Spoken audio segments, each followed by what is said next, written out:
భూమి మనది కాదు, మనం భూమి వారం. చీఫ్ సియాటల్ మాటల్తో ఈరోజు మన చర్చను ప్రారంభిద్దాం.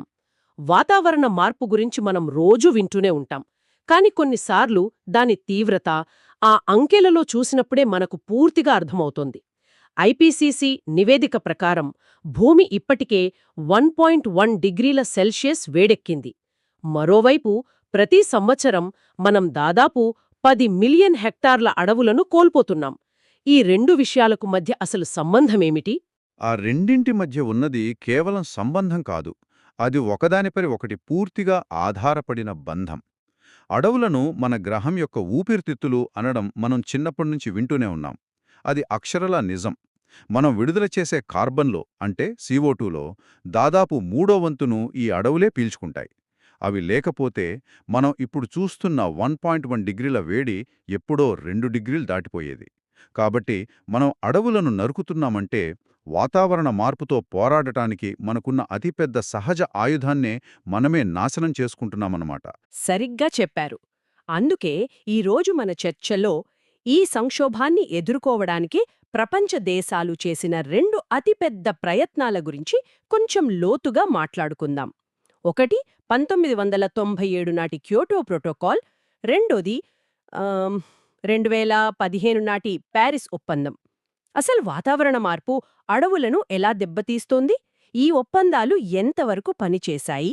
ఈ ప్రపంచ ప్రయత్నంలో భారతదేశం ఎక్కడ ఉంది? వీటన్నిటినీ చూద్దాం. సరే, ముందుగా అసలు సమస్యలోకి వెళ్దాం. వాతావరణ మార్పు అంటే కేవలం ఉష్ణోగ్రతలు పెరగడమేనా, లేక దాని ప్రభావం అంతకంటే లోతుగా ఉంటుందా? ఉష్ణోగ్రత పెరగడమనేది కేవలం ఒక లక్షణం మాత్రమే. దాని పర్యవసనాలు చాలా భయంకరంగా ఉంటాయి. మనం చూస్తున్న అత్యంత స్పష్టమైన విధ్వంసకరమైన ప్రభావం కార్చిచ్చులు. 2019-20లో ఆస్ట్రేలియాలో కొన్ని నెలలపాటు అడవులు తగలబడిపోయాయి. దాదాపు 18.6 మిలియన్ హెక్టార్ల అడవి బూడిదైపోయింది. కార్చిచ్చులో దాదాపు 3 బిలియన్ల జంతువులు చనిపోయాయని అంచనా వేశారు. 3 బిలియన్లు! ఇదొక విపత్తు కాదు, ఒక గ్రహం స్థాయిలో జరిగిన ఊచకోతలాంటిది. నిజం. అంతేకాదు, నాసా లెక్కల ప్రకారం ఆ ఒక్క విపత్తు నుండే 715 మిలియన్ టన్నుల కార్బన్ డయాక్సైడ్ తిరిగి గాలిలోకి విడుదలైంది. అంటే వాతావరణ మార్పు కార్చిచ్చులను సృష్టిస్తుంది. ఆ కార్చిచ్చులు మళ్లీ వాతావరణ మార్పును తీవ్రతరం చేస్తాయి. ఇదొక విషవలయం లాంటిది. సరిగ్గా అదే పదం. ఇదొక ప్రమాదకరమైన ఫీడ్బ్యాక్ లూప్. కేవలం మంటలేనా, లేక నీటి రూపంలో కూడా దీని ప్రభావం ఉంటుందా? ఖచ్చితంగా. వేడి పెరగడం వల్ల వర్షపాతం సరళి పూర్తిగా మారిపోతోంది. ప్రపంచ వాతావరణ సంస్థ నివేదికలేం చెబుతున్నాయంటే, కొన్ని చోట్ల విపరీతమైన వరదలు, మరికొన్ని చోట్ల దశాబ్దాల తరబడి కరువు.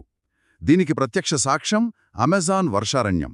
గత 40 ఏళ్లలో అమెజాన్ తన విస్తీర్ణంలో 17% కోల్పోయింది. శాస్త్రవేత్తలు ఒక ప్రమాదకరమైన హెచ్చరిక చేస్తున్నారు. అదేమిటది?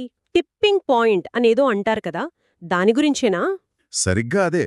టిప్పింగ్ పాయింట్ అంటే ఒక వ్యవస్థ తనను తాను కాపాడుకోలేని స్థితికి చేరుకోవడం. ఉదాహరణకి, ఒక బంతిని కొండపైకి నెడుతున్నప్పుడు అది శిఖరం దాటితే మన ప్రమేయం లేకుండానే కిందకు దొర్లుకుంటూ వెళ్ళిపోతుంది కదా, అలాగనమాట. అమెజాన్ మరో 20-25% నష్టపోతే ఆ టిప్పింగ్ పాయింట్ను దాటి ఇక కోలుకోలేని విధంగా నెమ్మదిగా సవన్నా గడ్డి మైదానంగా మారిపోతుంది. అప్పుడు అది కార్బన్ను పీల్చుకోవడం మానేసి కార్బన్ను విడుదల చేయడం మొదలుపెడుతుంది. ఇది వింటుంటేనే భయంగా ఉంది. ఈ ప్రభావం కేవలం అడవులకే పరిమితం కాదు కదా, అక్కడి జీవవైవిధ్యం సంగతేంటి? అవును. IUCN రెడ్ లిస్ట్ ప్రకారం ఇప్పటికే 42,000 పైగా జాతులు అంతరించిపోయే ప్రమాదంలో ఉన్నాయి. ఇది ఎక్కడో అమెజాన్లోనో ఆఫ్రికాలోనో జరుగుతున్న విషయం కాదు. మన తూర్పు కనుమలలోని స్థానిక గిరిజనులను అడిగితే చెప్తారు.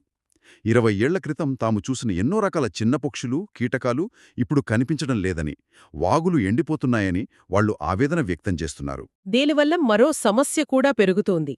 అడవులు తగ్గిపోవటంతో ఏనుగులు, పులులు వంటి వన్యప్రాణులు ఆహారం, నీటి కోసం జనావాసాల్లోకి వస్తున్నాయి. ఆంధ్రప్రదేశ్లోనే గత 5 ఏళ్లలో ఏనుగుల దాడుల వల్ల దాదాపు 250 మంది చనిపోయారు. అదే సమయంలో మనుషుల వల్ల 150కి పైగా ఏనుగులు కూడా ప్రాణాలు కోల్పోయాయి. ఇది రెండు వైపులా జరుగుతున్న విషాదం. వీటన్నింటినీ కలిపి చూస్తే ఒక ప్రమాదకరమైన విషయం అర్థమవుతోంది. అడవులు మన ప్లానెట్కున్న సహజమైన ఏసీ లాంటివి. కాని మనం వాటిని నరికేస్తూ అదే సమయంలో రూమ్ టెంపరేచర్ పెంచేస్తున్నాం. ఒక పాయింట్ తర్వాత ఆ ఏసీ కూడా వేడిగాల్నివ్వడం మొదలుపెడుతుంది. దీన్నే ఫీడ్బ్యాక్ లూప్ అంటున్నారు. ఈ పరిస్థితి చూస్తుంటే చాలా నిస్సహాయంగా అనిపిస్తుంది. ఇంత జరుగుతుంటే ప్రపంచ దేశాలు ఊరికే చూస్తూ కూర్చున్నాయా, లేక ఏమైనా చర్యలు తీసుకున్నాయా? ఖచ్చితంగా తీసుకున్నాయి. ఆ చర్చల ఫలితమే 1997లో వచ్చిన క్యోటో ప్రోటోకాల్. వాతావరణ మార్పుని ఎదుర్కోవడానికి ప్రపంచం కలిసికట్టుగా వేసిన మొదటి పెద్ద అడుగది. దాని లక్ష్యం చాలా స్పష్టంగా ఉంది. అభివృద్ధి చెందిన దేశాలు తమ ఉద్గారాలను 1990 నాటి స్థాయిల కన్నా సగటున 5.2% తగ్గించాలి. అంటే బాధ్యత కేవలం అభివృద్ధి చెందిన దేశాలకే పరిమితం చేశారన్నమాట. ఎందుకలా? దాని వెనుక ఒక ముఖ్యమైన సూత్రముంది. దాన్ని ఉమ్మడి కాని విభిన్న బాధ్యతలు అంటారు. ఆ పేరు వినడానికి చాలా క్లిష్టంగా ఉంది. సులభంగా చెప్పాలంటే? ఉదాహరణకు, ఒక ఇంట్లో అందరూ కలిసి చెత్త వేశారు, కానీ గత 100 ఏళ్లుగా ఎక్కువగా చెత్త వేసింది ఇంట్లోని పెద్దవాళ్లే అనుకుందాం. ఇప్పుడు ఇల్లు శుభ్రం చేయాల్సిన బాధ్యత అందరిదీ అయినా ముందుగా ఎక్కువ పని ఎవరు చేయాలి? ఎవరైతే ఎక్కువ చెత్త వేశారో వాళ్లే కదా. సరిగ్గా అదే సూత్రం. పారిశ్రామిక విప్లవం నుంచి వాతావరణాన్ని ఎక్కువగా కలుషితం చేసింది ధనిక దేశాలే కాబట్టి వాళ్లే ముందుగా బాధ్యత తీసుకోవాలని క్యోటో చెప్పింది. ఆసక్తికరంగా ఉంది. మరి ఈ ప్రయోగం ఫలించిందా? క్యోటో వల్ల ఏమైనా మంచి జరిగిందా? కొన్ని ముఖ్యమైన విజయాలు సాధించింది. ఉదాహరణకు, యూరోపియన్ యూనియన్ తమకు నిర్దేశించిన 8% లక్ష్యాన్ని మించి ఏకంగా 24% ఉద్గారాలను తగ్గించి ఆదర్శంగా నిలిచింది. అంతేకాదు, స్వచ్ఛ అభివృద్ధి యంత్రాంగం అనే ఒక కొత్త ఆలోచనను పరిచయం చేసింది. దీని ద్వారా ధనిక దేశాలు మనలాంటి దేశాల్లో గ్రీన్ ప్రాజెక్టులలో పెట్టుబడులు పెట్టి కార్బన్ క్రెడిట్ సంపాదించుకోవచ్చు. ఈ ప్రాజెక్టులలో భారతదేశం 2వ స్థానంలో నిలిచింది. అలాంటప్పుడు క్యోటోని ఒక విఫల ప్రయోగంగా ఎందుకు చూస్తారు? అంతా బావున్నట్లేదు కదా, ఎక్కడ తేడా కొట్టింది? అక్కడే అసలు సమస్య ఉంది. 3 పెద్ద లోపాలున్నాయి. ఒకటి, అప్పటికి ప్రపంచంలోనే అతిపెద్ద ఉద్గార దేశమైన అమెరికా దీనిని ఆమోదించలేదు. ఓ అమెరికానే లేదా ఇందులో? లేదు. 2, చైనా, ఇండియా వంటి వేగంగా అభివృద్ధి చెందుతున్న దేశాలకు ఎలాంటి లక్ష్యాలు లేవు. దాంతో వాళ్ల ఉద్గారాలు విపరీతంగా పెరిగాయి. నిజానికి 2006లో చైనా అమెరికాను దాటి నంబర్ 1 ఉద్గార దేశంగా మారింది. మూడవది, అడవుల పరిరక్షణకు అందులో సరైన ప్రాధాన్యత ఇవ్వలేదు. అంటే ప్రపంచంలో సగం మంది ఆట నియమాలు పాటిస్తుంటే మిగతా సగం మంది ఇష్టమొచ్చినట్టు ఆడినట్టు అయింది.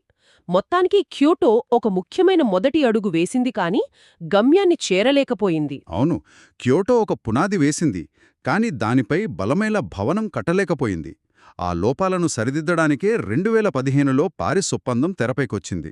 క్యోటోకు పారిస్కు ఉన్న ప్రధాన తేడా ఏంటి? ఇది క్యోటో కన్నా ఎలా మెరుగైనది? ప్రధాన తేడా దాని లక్ష్యంలోనూ విధానంలోనూ ఉంది. పారిస్ ఒప్పందం లక్ష్యం చాలా పెద్దది. భూతాపాన్ని 2 డిగ్రీల సెల్సియస్ కంటే చాలా తక్కువగా ఉంచడం, వీలైతే 1.5 డిగ్రీలకు పరిమితం చేయడం. ఒక్క నిమిషం, ఆ 1.5 డిగ్రీలు 2 డిగ్రీల మధ్య ఉన్న ఆ అర డిగ్రీ తేడాతో ఏమంత పెద్ద మార్పు వస్తుంది? దానికోసం ఎందుకింత పోరాటం? బ్రతికే అవకాశముంది. అంతేకాదు, 2 డిగ్రీల వేడితో సముద్రమట్టం మరో 10 సెంటీమీటర్లు ఎక్కువగా పెరుగుతుంది. అంటే కొన్ని కోట్ల మంది నివసించే తీర ప్రాంతాలు ముంపును గురవుతాయి. ఆ అర డిగ్రీ అంటే కొన్ని మిలియన్ల జీవితాలు, మొత్తం పర్యావరణ వ్యవస్థలన్నమాట. అర్థమైంది. మరి విధానంలో వచ్చిన మార్పేంటి? క్యోటో లక్ష్యాలను పైనుంచి రుద్దారు. దాన్ని టాప్ డౌన్ అప్రోచ్ అంటారు. కాని పారిస్ ఒప్పందంలో అలా కాదు. జాతీయంగా నిర్దేశించిన సహకారాలు లేదా ఎన్డీసీఎస్ ద్వారా ప్రతి దేశం తన సామర్థ్యాన్ని బట్టి తమంతట తాముగా లక్ష్యాలను నిర్దేశించుకుంటుంది. ఇది బాటమప్ విధానం. ఇది అమెరికా, చైనా, ఇండియా ఇలా అన్ని దేశాలను ఒకే గొడుగు కిందకి తెచ్చింది. కానీ ఇందులో ఒక ప్రమాదం కూడా ఉంది కదా. ప్రతి దేశం తమకు నచ్చిన సులభమైన లక్ష్యాలు పెట్టుకుంటే అందరి లక్ష్యాలు కలిపినా మనకు కావాల్సినంత ఫలితం రాకపోవచ్చు. ఎవరినీ బలవంతం చేయలేనప్పుడు ఈ ఒప్పందానికి విలువేముంది? మీరు చాలా సరైన ప్రశ్న అడిగారు. ఇది పారిస్ ఒప్పందంలోనే అతిపెద్ద బలహీనత. దేశాలు తమ వాగ్దానాలను నిలబెట్టుకోకపోయినా ఎలాంటి శిక్షలు లేవు. కానీ దాన్ని అధిగమించడానికి కొన్ని వ్యవస్థలను ఏర్పాటు చేశారు. ప్రతి 5 ఏళ్లకొకసారి లక్ష్యాలను సమీక్షించి మరింత పెంచాలి. ఒకరి పురోగతిని మరొకరు సమీక్షించే పారదర్శకమైన వ్యవస్థను తీసుకొచ్చారు. దీనికి తోడు అభివృద్ధి చెందిన దేశాలు ఏటా $100 బిలియన్ ఆర్థిక సహాయాన్ని, సాంకేతికతను అందించాలి. ముఖ్యంగా అడవుల పరిరక్షణకు ప్రత్యేక గుర్తింపునిచ్చారు. మరి ఇన్ని చేశాక మనం సరైన మార్గంలోనే ఉన్నామా? లక్ష్యాన్ని చేరుకోగలమా? దురదృష్టవశాత్తు ఇంకా లేదు.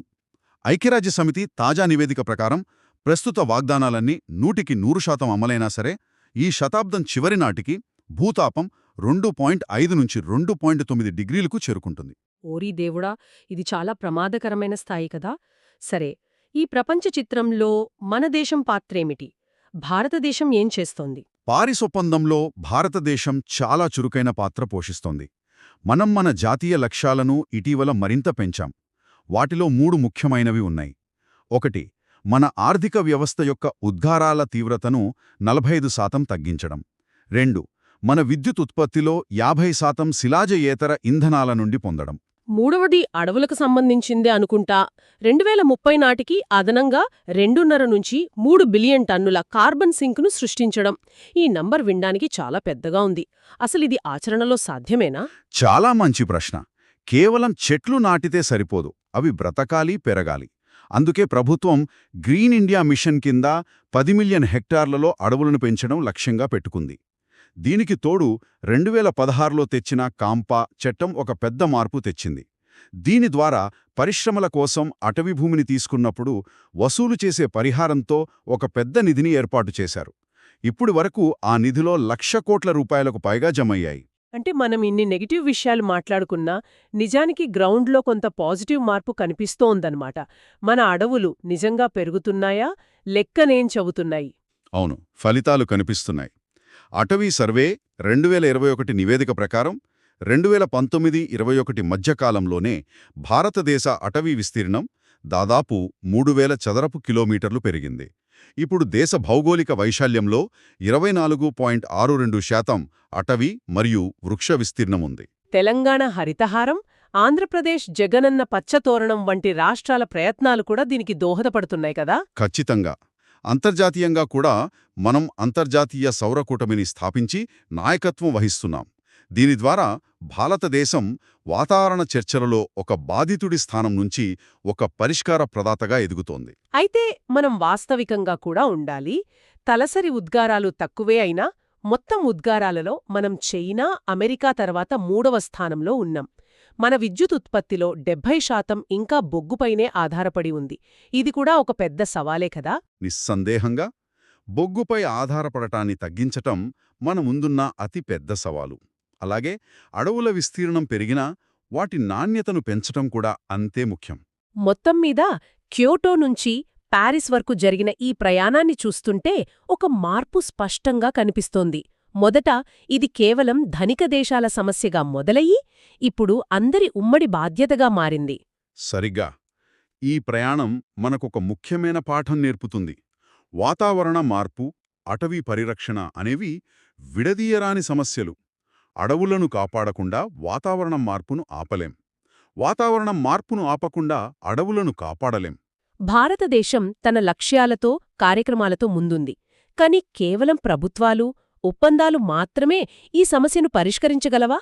ఇక్కడే భారత ప్రధాని ఇచ్చిన పర్యావరణం కోసం జీవనశైలి లేదా లైఫ్ అనే పిలుపు గుర్తుకొస్తోంది. ఇది మనందర్నీ ఒక ఆలోచింపజేసే ప్రశ్న వద్దకు తెస్తుంది. అంతర్జాతీయ ఒప్పందాలు, జాతీయ విధానాలు ఎంత ముఖ్యమైనవో, వ్యక్తిగత స్థాయిలో మనం అలవర్చుకునే పర్యావరణ హితమైన అలవాట్లు కూడా అంతే ముఖ్యం కాదా? మనం ఆదా చేసే ప్రతి యూనిట్ విద్యుత్, మనం నాటే ప్రతి మొక్క, ఇవన్నీ ఈ ప్రపంచ గమనాన్ని మార్చడంలో ఒక చిన్న కాని శక్తివంతమైన భాగం కాగలవని మీరు భావిస్తున్నారా? అడవులు మన శ్వాస, మన జీవం, మన భవిష్యత్తు. వాటి రక్షణ మనందరి పవిత్ర కర్తవ్యం.